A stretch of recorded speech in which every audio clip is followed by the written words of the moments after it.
PGS Overberg started in 2017, end of it, November.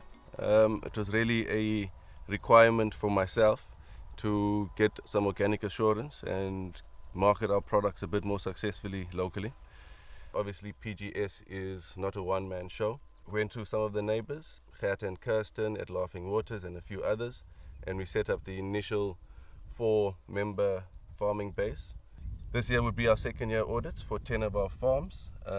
The intention is to develop into a group of suppliers that can together supply retailers, box schemes, and where possible formal organic shops with quite a large diverse range of organic produce. We should be getting endorsed by SAOSO this year so that we could use a SAOSO PGS organic label, and once that's done, hopefully that will lead a lot of our farmers to be export ready as well.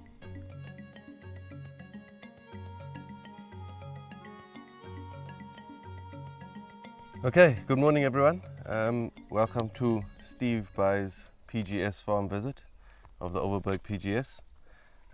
I've given you all your participation forms. Please just fill that in as we go through the farm. I've got Steve's long questionnaire here. We will go through that and ask Steve those questions.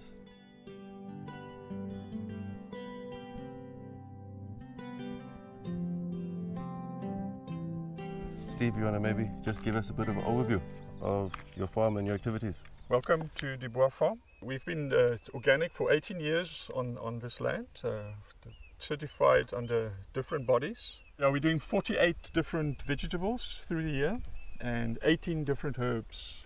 And It's 210 hectares, mostly under fynbos. We've got about 60 hectares of arable land that we can irrigate if we need to. Okay, and how much currently cultivated? About 4 hectares now. Okay. And growing rapidly. Okay, so previously to the farm being mixed veg production, was it just a fynbos natural or no production previously? Very long ago, it used to be normal grain farming, small grain farm with sheep and cattle on it. We bought it from a family that in that family it was for like several generations. So we're the first base generation taking over this farm, and the past 20 years.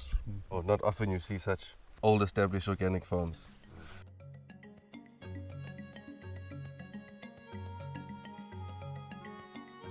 So maybe we can go into a bit of your compost. We see you have a pile there.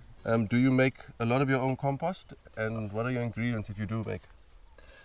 I make not nearly enough compost for myself. It's only a small fraction, and it's mostly the weeds and crop residues that we put in there. Everything that's left over when we flip beds, take off the old plants, we put it in there. They aren't watered by the irrigation because it's close to the blocks. Most of our compost is bought in. And that compost is bought in from where? From a mushroom farm nearby.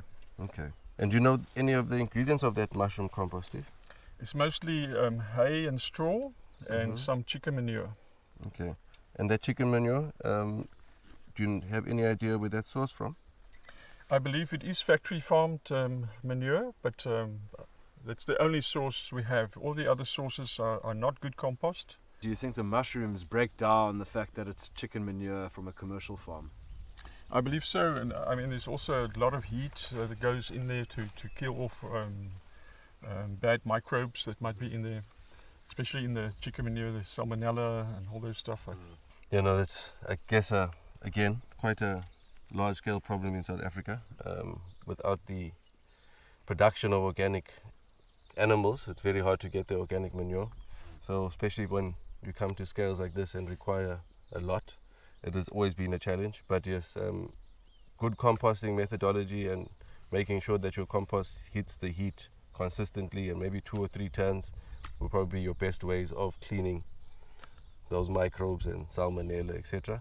But we always advise that you do a test on that compost just to be certain. They sometimes put those PVC pipes, on top. To aerate, yeah. Okay. Our heaps are very loose because there's quite a lot of coarse things in there. It's not only, spinach leaves. We often have sticks and things in there as well. So Have you had any of your soil tested, etc., in recent times, Steve? yeah, we do a yearly test, and we do per block.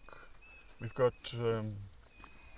8 blocks just in this garden, and we do separate tests for each of them. And any other products that you add to your soil besides the compost? Because we're all about nutrition, not only organics, we believe that the food should be nutritious, so we want to make sure that the plants have a full buffet of the elements that needs to be in the soil for plants. So we do a lot of rock dust, different rock dusts, lime, volcanic rock dust, rock phosphate. But then with each planting we also fertilize, either with compost. We try to do at least once a year compost. And mulching, is that a big part of your activities? No, we turn beds too fast. I mean, these were planted a month ago and it's done. We're going to turn it in. Okay. So there's no time to mulch, and it's planted too close together. So you could most probably say we do live mulching. We don't do plant residue mulching.